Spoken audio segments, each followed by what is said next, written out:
경찰이 쌍용차 파업 농성 진압 과정에서 발생한 손해를 물어달라며 노조를 상대로 소송을 낸 지 13년 만에 대법원 판단이 나왔습니다. 대법원은 당시 경찰의 헬기 진압 자체가 위법으로 볼 여지가 있다면서 노조의 배상 책임을 다시 따져봐야 한다고 지적했습니다. 취재기자 연결합니다. 김다연 기자. 네, 대법원입니다. 판결 내용 자세하게 전해주시죠. 네, 대법원은 쌍용차 파업 농성 과정에서 발생한 손해와 관련해 노조가 경찰에 11억여 원을 배상하라고 한 기존 판결이 불합리하다고 판단했습니다. 배상 책임이 너무 과하지 않은지 다시 따져봐야 한다는 취지인데 사실상 노조 측의 손을 들어준 판결로 해석됩니다. 쟁점은 헬기를 이용한 경찰의 진압 행위가 위법한 직무 집행이었는지, 따라서 여기에 대항한 노동자들의 행위가 불법인지였습니다. 대법원은 당시 진압은 적법한 직무 수행 범위를 벗어났다고 볼 여지가 있다고 지적했습니다.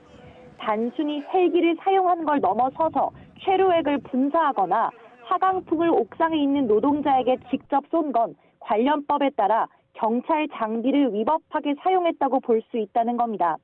따라서 헬기가 망가졌다고 해도 당시 노동자들의 대항이 정당 방위에 해당할 수 있다고도 설명했습니다. 앞서 쌍용차 노동자는 사측의 구조조정 절차에 반발해 2009년 5월부터 8월까지 77일 동안 파업 농성을 벌였습니다. 이후 경찰은 진압 과정에서 다치거나 장비가 망가졌다며 노조를 상대로 14억 원대 손해배상 소송을 냈고 노조는 1심과 2심 모두 졌습니다. 2심이 산정한 배상 액수는 11억 3천여만 원으로 노조 측은 법정 이자까지 더하면 금액은 30억 원대로까지 늘어난다고 주장했습니다. 대법원이 이번 판결에서 노동자의 책임을 상당 부분 면제한 만큼 최종 배상액은 이보단 훨씬 더 낮게 책정될 전망입니다. 앞서 경찰도 지난 2019년 농성 진압 과정에서 공권력이 남용됐다며 공식으로 사과한 적이 있습니다. 하지만 법원 판단을 받아보겠다며 소송은 취하하지 않았는데요.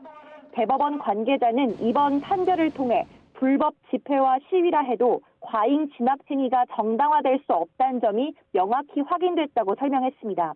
다만 과잉 진압에 대한 모든 대응 행위가 불법이 안 된다는 의미로 확대 해석해서는 안 된다고도 덧붙였습니다. 지금까지 대법원에서 전해드렸습니다.